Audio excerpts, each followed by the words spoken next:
Welcome everyone to another episode of Physics 100, the worst television show ever made. And canceled after half a season. Alright, so last lecture we talked about momentum, the most difficult chapter for the next exam. Today we have a little bit more straightforward chapter, in part because this one involves no vectors. In other words, direction does not matter for the most part for this chapter. And any chapter where direction doesn't matter, you don't have to worry about direction, it makes it automatically a more straightforward chapter. The ones where you have to worry about direction with forces and velocities, they tend to be a little bit tougher because you have to keep track of that. So our goal for today is to understand energy. Energy is very important. It's important for us now, it's going to be even more important for us in the future. So our objective is to achieve this goal. We're going to learn about what energy is and what it does. We're going to learn about work. We're going to learn about power. We're going to try to understand the relationships and differences between potential and kinetic energies. We're going to learn about the different forms of energy. We're going to try to understand the relationships between work and kinetic energy. And then finally understand the transfer of energy from one form to another. Because energy is conserved, but it did not conserve in any particular form, as we saw with momentum, where you could lose kinetic energy, and kinetic energy went to other types of energy. And then if we have, at the end, I'll briefly talk about uses for energy in the future and why energies can become exponentially more important in the future. And I gotta write one more page on the board.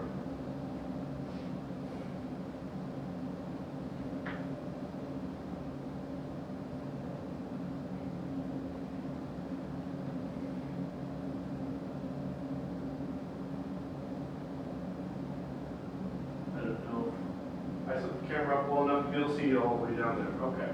So a few equations today, but nothing too strenuous. So what is energy?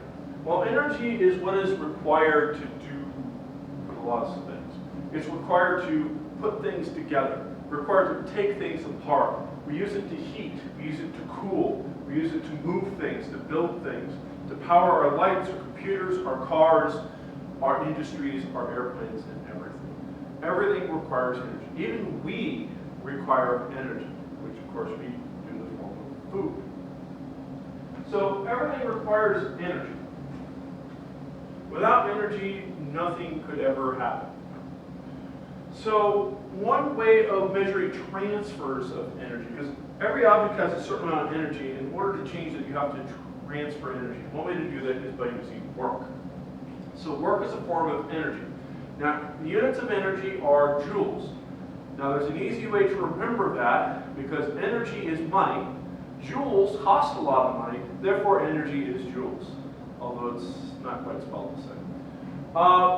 So work is a form of energy, and the equation for work, there's a couple of them. The first one is that work equals force times distance. So if I apply force on an object, and it moves a certain distance, and I apply that force during that motion of distance, and I'm going to be transferring energy to the object. Now, if I'm pushing it in the direction it's moving, it's going to have more energy because I'm speeding it up. If I'm trying to push it this way and it's moving that way, then I'm actually going to do negative work, which means it's going to lose energy. I'm opposing it. So the net work, if I have more than one source of work, so I have 2 or 3 things pushing on an object, equals the net force times the net distance. And this applies to every dimension as well. So the only part in energy where we actually have to worry about direction is in this equation here. That work equals force times distance. Now, in this equation, I have to make sure that the force and the distance point in the same direction.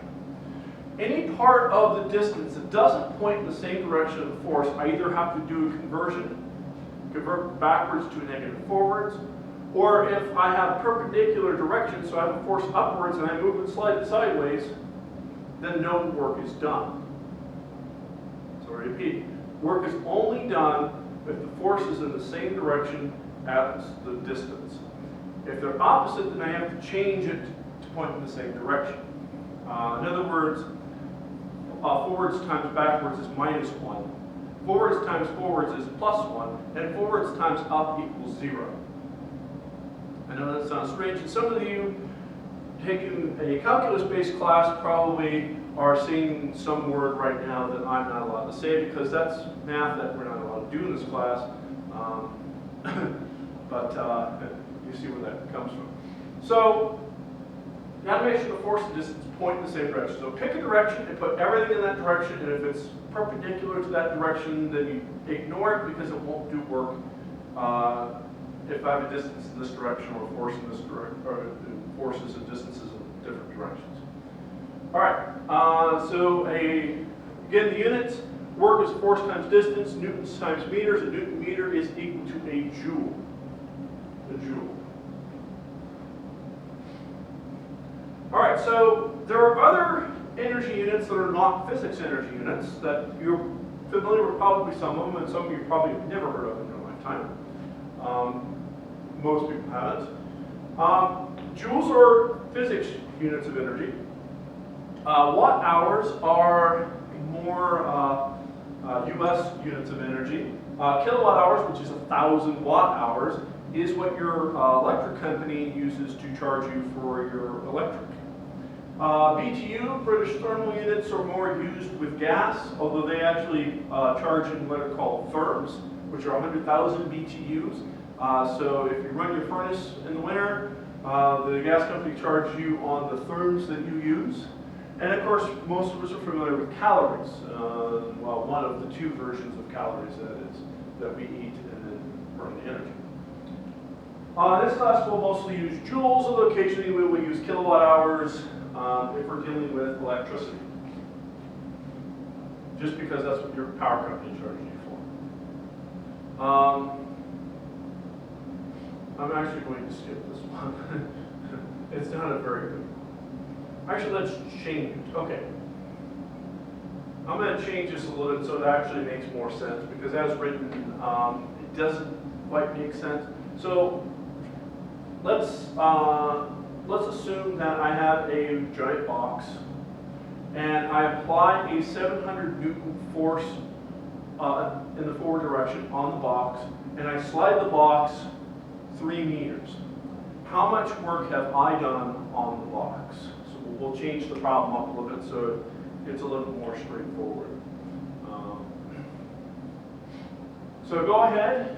So we have a box, 700 newtons forward is the force, and it's going to slide 3 meters.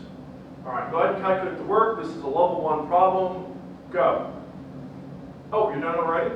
Okay, so let's do the equation. Work equals force times distance.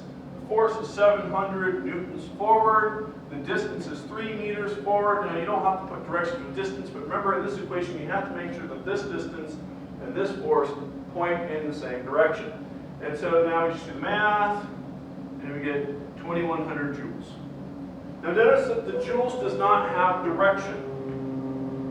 Energy does not have direction. It doesn't matter whether the energy is going this way or that way, the energy is the same. Unlike velocities, where velocity this way and velocity this way are not the same. In fact, they're nowhere near the same. They're opposite to each other. All right, so that's the first example. Second example, this one you're going to have to think about a little bit, and hopefully retain something I just mentioned, well, from when you were watching this 6 months ago, but from your perspective a few minutes ago. Batman slides across the lake at a constant velocity. You can tell you what the acceleration is. He travels 800 meters horizontally and has a weight of 900 newtons. How much work has been done on the Batman? And again, I'm using the in front of something instead of just saying it. Okay. How much work has been done on Batman?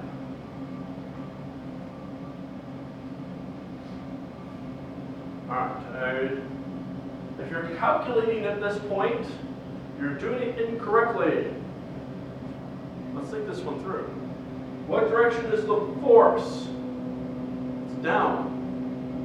What direction is the motion? Forward. But not in the same direction. Work equals force times distance only works if the force and the distance point in the same direction. Since here they're perpendicular, the work is 0. 0. And another way to see that the forces that work is 0 is based on the other version of work. Work in addition to being force times distance also equals your change in energy. Now, in your textbooks, it will always say changing kinetic energy because it treats gravity as work. I like to lump gravity in with the kinetic energy and say that work equals the change in your total energy. Your net worth in energy, if you will. Now, as Batman slides, he's sliding at constant velocity, so that means he's going to have a constant kinetic energy, even though I haven't given you the equation for kinetic energy yet. Since he's not going up or down, his potential energy will also not change, and so nothing changes. And since nothing changes, your work has to be 0. So 2 ways to figure out that the work in this case is 0. I'll erase this before the next sample. Okay. So, I'm going to skip over this one because I find that at this point in the learning process, the vertical problems confuse the heck out of everyone. So I'm going to skip this one. I normally don't. I'm not going to skip a lot of them for this, but this one I'm going to skip because it confuses the heck out of everyone. I was trying to get to your force is mg, your work is mgh, but it confuses the heck out of everyone. Okay, so.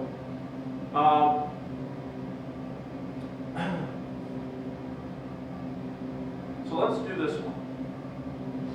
Go ahead and read this one. 600 kilogram car, 200 Newton forward force, 10 meters. How much work do you do to the car, and where does the work go? This one is a really important one. So go ahead and solve the first one at least. Go. All right, hopefully you've solved that one by now. Mark pause button's great. Although I'm sure you like the fast forward button. Okay. You're like, wait, is he in my room? That's creepy. Okay. No, I'm just in your computer. You should probably let me know. eBay's next door, and they say sold every time they sell an item, they sell a million per day. It's frustrating. Anyhow, work done to the car. This is a level 1. Work equals force times distance. And now they're both in the same direction, so 2,000 newtons forward times 10 meters, 20,000 joules. So joules is a pretty small energy unit. All right, now the question is, where is the work going to go? That's the important question. And one you probably are going, oh, I haven't. You haven't taught me that yet. But think about it. Where does this work go? I'm applying work to the car. Well, the work goes into the car. More specifically, it goes into the kinetic energy of the car. It's going to make the car speed up so that the kinetic energy of the car will increase by 20,000 joules. Now notice I said increase by 20,000 joules, not change to 20,000 joules. Common mistake. So the work is a change in kinetic energy of the object if we're just doing things in the horizontal. If we're doing things in the vertical, I like to think of things as changing the total energy. It's a little bit easier to calculate, although you can do it the other way as well. So the car is going to gain kinetic energy through this work. Assuming that other processes don't take away energy by doing negative work like friction. By the way, friction almost always does negative work. Always does negative work. Power. Power is the rate at which I apply work.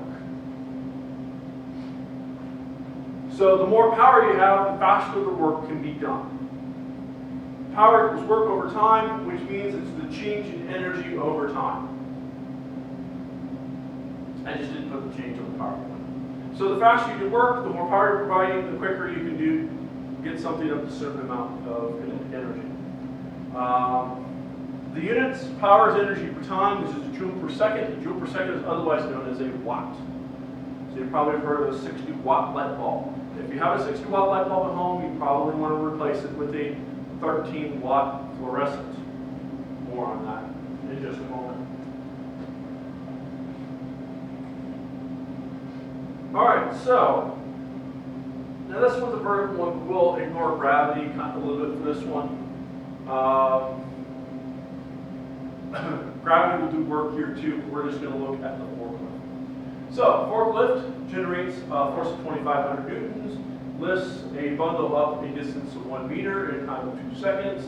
What is the work done by the forklift, and what is the power generated by the forklift? Go ahead and solve that, or those two.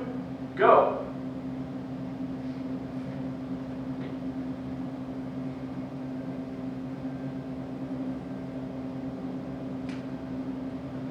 Hopefully you're back. Work, hopefully this one was pretty straightforward at this point. Work is force times distance, which equals 2,500 newtons up times 1 meter up. They're both in the same direction. We don't have to worry about changing anything. If it lowered it, then it would do negative work to the bundle because it's decreasing its total energy as it goes down. It's getting rid of its gravitational energy. But in this case it's not, so we just have 2,500 joules. Now, that's my work. Power, work over time. So that means my power equals 2,500 joules divided by 2 seconds. So that's 1,250 watts. All right, so the energy is fairly straightforward.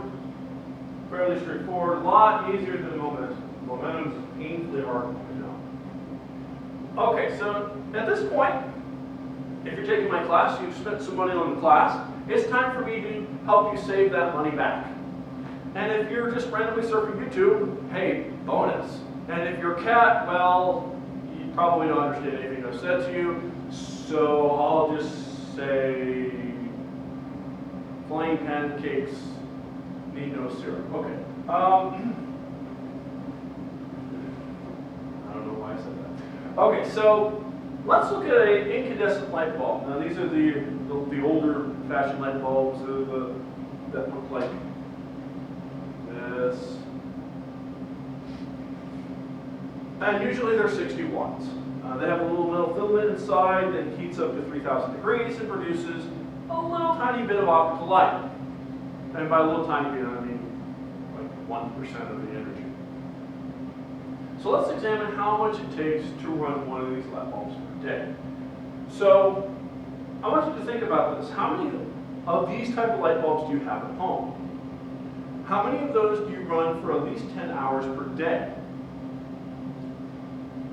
All right, so let's calculate how much it costs for one of these light bulbs to run 10 hours per day. And we'll discover at the end of this why your parents were so adamant that you turn off the light when you leave the room. So, calculate the energy used by this light bulb. So 60 watts is your power. Calculate the amount of energy that the light bulb will use in a year. Now, to simplify this a little bit for you, I will tell you that the number of hours per year is, let's see, 365 times 24. Let's just call it 9,000. 9,000 hours per year, approximately. It's a little bit more than that, but we'll just use this. All right, so go ahead and calculate the amount of energy you would use in 1 year. Go. And now that you're back, for every 1,000 watt hours, it's actually up to 12 cents. So we'll use 12 cents instead of 10. When I wrote this lecture a long time ago, it was 10 cents, but inflation has brought it up to 12. So we're going to do a unit conversion now, converting 1,000 watt hours to 12 cents. Go. All right, now you should have a fairly large number, at least for what you would expect it to be. And you're probably going, oh my God, that's the cost of one light bulb per year? Wow, yeah, I just did this for if the bulb was on 24 hours a day. It's just really sad. Okay, but we'll do that, and then we'll do it for 10 hours a day. We'll do both calculations. You're probably not happy with me right now. Sorry about that. I am human. B. Wait. Now you can do it for 10 hours a day. This one's a little bit easier calculation because you just took the 9,000 of your time. 10 hours per day times 365 days per year, so 3,600 hours per year. So you got this one, and you got the one with 3,600. So this is the more realistic one. This is if you had it on all the time. So let's do this calculation. So how much energy am I using? Well, for this one, power is equal to work over time, or energy per time. My energy is therefore equal to power times time. So that's what I'm going to use here and here. All right, so my energy equals 9,000 hours times, and I just realized I did not read this note here, but hopefully you read it, that 1 watt times 1 hour equals 1 watt hour. Times 60 watts is 540,000 watt hours. That's a lot of watt hours. For this one,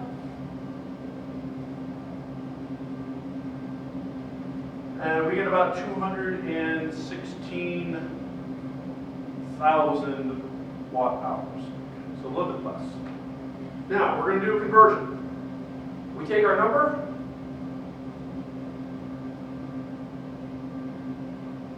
and we multiply it by a fraction. If you remember the first video lecture I gave you a way to do the unit conversions. If you didn't watch that, you might want to go back to it. I believe it was lecture 1, part 2, where I covered that. So we want to get rid of the watt hours. We want dollars. And so we just have to figure out how many of these are equal to how many of these. It's 1,000 of these is 0.12 of those. And now you do the math. This is going to be 540 times 0.12, which gives us about $65 per year. So if you left a light bulb on for 1 year, it would cost $65 in electricity. That's a lot of money for a 50-cent light bulb. And that's per year. And these things usually last about 3, 4, 5 years. So you could spend $200 on one light bulb. Oops. And that's because they're woefully inefficient, only about 1% efficient. Now this one is going to be a little bit less. I put the 216 in here instead. And I get $21.60 plus about $4. So that's about $26 per year. So a little bit less if you only leave it on for 10 hours a day. But if you leave on a light bulb, incandescent, 60 watt, for 10 hours a day, every day, it'll cost you $26 per year in electricity. Now imagine how many of those you have at home. You're spending a lot of money just turning on the lights. But it doesn't have to be this way. There's another type of light bulb called compact fluorescent. The CFCs, the ones with the weird spindly thing. You may or may not like them, but you probably will like them now because those light bulbs, instead of being 60 watts, for about the same amount of light, actually a little bit more light, you can get the ones that are, let's say, 20 watts. And they would actually provide about 50% more light than this. That would shrink this down from 26 down to about 9. So you would save $17 per year per light bulb. And if you did it for your entire house, it would save you so much money that you would immediately see it on your next electric bill, even if your electric bill is only $20 or $30 a month. Now most of your students, you don't pay your own electric bills, but someday you will, and you're going to want to switch to these. Although by the time you're probably in control of your electric bill, LEDs should be around at a better price, and the LEDs are about half the cost of this, so that would be about $5 per year. But don't buy them until saving $4 per year is worth your purchase price. Right now they're about $10 a piece. And it's not worth $10 to save $4 a year. At least probably not. Yeah, wait till they get down to about $2 each, and then you can switch to the LEDs. But that could save you a lot of money. If you have 10 of these light bulbs per year, you could be saving the amount of money you spend on tuition in this class in about 5 years, just on changing your light bulbs. So you're welcome.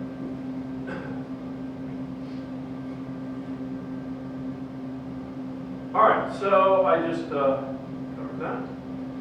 Potential and kinetic energy. There are two different types of energy, and all energy types are either potential or kinetic. Now, what does that mean? Potential is stored energy, energy that you have collected and stored and then can use later. Kinetic energy is moving energy. Anything that moves around, that is kinetic energy. And all types of energies that you can think of are either potential or kinetic. So let's think about all the different types of energies that are out there and whether they're potential or kinetic. I used to like to play the Stump the Astronomer game, but since you're not here to stump me, we'll just go to the list. The following are examples of potential energies. Springs, when you compress them or expand them, store energy. It takes energy to express and to expand them or compress them, and then that energy can be then released later. Chemical energy. The food you eat is chemical energy. It is stored energy. It's energy collected from the sun that's been stored and held in chemical bonds. Gravitational potential. I store gravitational energy by lifting the pin and then release it by dropping it. Electromagnetic potential. Magnetic fields and electric fields can store energy in their potential. Nuclear potential. So nuclear power plants are releasing nuclear potential stored within certain elements. The sun uses nuclear energy to smash atoms together. And of course, mass itself is also another form of potential energy. The famous equation by Einstein, E equals mc squared, technically it's gamma mc squared, but gamma mc squared is the total energy. But mc squared is the mass potential energy. So mass is a form of energy. So you are very energetic. In fact, so much so that if you release all of your mass energy, it would probably destroy the entire state of Indiana. You have that much potential. We all have lots of potential, okay? Hopefully none of us use it. Kinetic. This is energy in motion. If I walk across the stage, as I keep doing a lot, that's kinetic energy. Heat is a form of kinetic energy. When we measure the temperature, I'm measuring how fast the atoms and molecules in the room are moving around. The faster they move, the more energy they have, the higher the temperature. Light is a form of kinetic. It moves. Waves, they move, they also have kinetic. And sound is another form of kinetic energy. Sound has a lot of energy. So there is a relationship between work and kinetic energy. You can ignore the huge derivation here. If you really want to know what it looks like, go ahead and read this. My expectation is you look at that and be like, what the heck is all that? That is very confusing. How many of these equations do you expect me to memorize? It's not about that. This is the only one you need to know, right here. So this is the, so work equals the change in kinetic energy. Well, actually, work doesn't equal kinetic energy, that's a little misleading. Work equals the change in kinetic energy. I was just showing you that the units lined up right. So let's prove that the work is the change in kinetic energy. I'm actually going to change this. No, I'm not going to change this because that makes it more complicated. Okay. So, we're going to have 300 Newton force on a 20 kilogram box. We're not going to have friction for this particular problem. We're going to push the box for 5 meters. And then we're going to calculate the following. The work we did in the box, the acceleration on the box, the time it takes to push the box 5 meters. Remember we did stuff before the last midterm that would be able to do this. Find the velocity at the 5 meter mark, and then find the kinetic energy of the box, and then your answer here and your answer up here should be pretty close to each other within rounding errors. You'll have some rounding errors, but they should be pretty close. Go ahead and do those calculations. Go.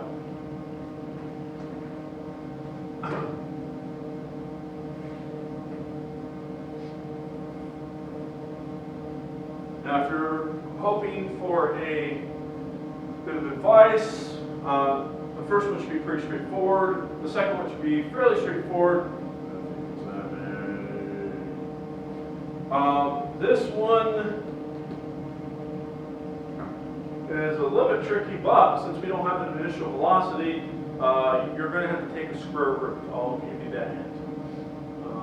And once you have your time, remember delta v equals at, but we have no initial velocity, so that means that v final equals at here.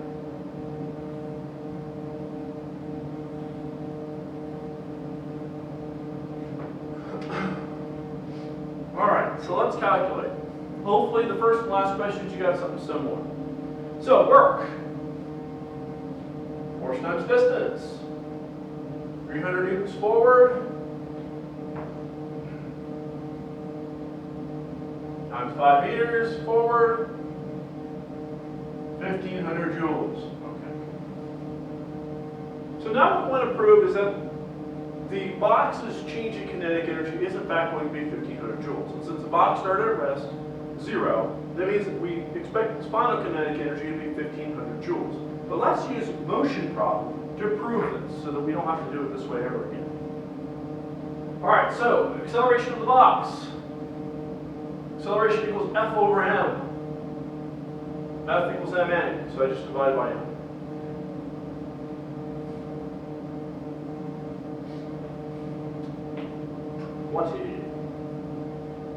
No, I don't memorize my own questions. This is forward, and the reason why I put directions in the work, it's very helpful to put directions in the work because then I don't have to think about the direction afterwards. I just do 15 meters per second squared, and the forward just comes straight out of the work. So I really highly encourage putting those directions in the work and not just waiting till the end and writing down the direction of the answer, because it's very easy to get it wrong. And plus, when you're taking a test, there's only so many things you can focus on. If you are just writing down the directions and units out of habit, then you don't have to think about those things. It's one less thing to think about. All right, so that's my acceleration. Now, distance equals v naught t, which is 0, plus 1/2 at squared. Now, before I plug in numbers, sometimes it's very helpful to solve the problem for the letters. So I'm going to multiply by 2, divide by a, and I get that t squared equals 2d over a. Now I'm going to take a square root, and that gives me t. So t is going to equal the square root of 2d over a. Now this looks like an equation, but it's a solution to a very specific problem. I know a lot of you like to go online to find equations to solve problems, and you'll see something like this on occasion. So if I take a ball and I drop it, the time it takes the ball to fall some distance is given by this particular equation here. But it's a solution to a very specific problem because if I have an initial velocity, this equation no longer holds. So be very careful when you look up equations that you don't understand online, because they probably aren't equations, they're probably solutions to specific problems. Okay, so now plug in the numbers. My distance was 5 meters. Should take the square root of 2 times 5 divided by 15. And my units will line up. If I'm using physics units, I will get seconds. So I have the square root of 2/3, which is 0.67. This is going to be approximately 0.8. More specifically, 0.03.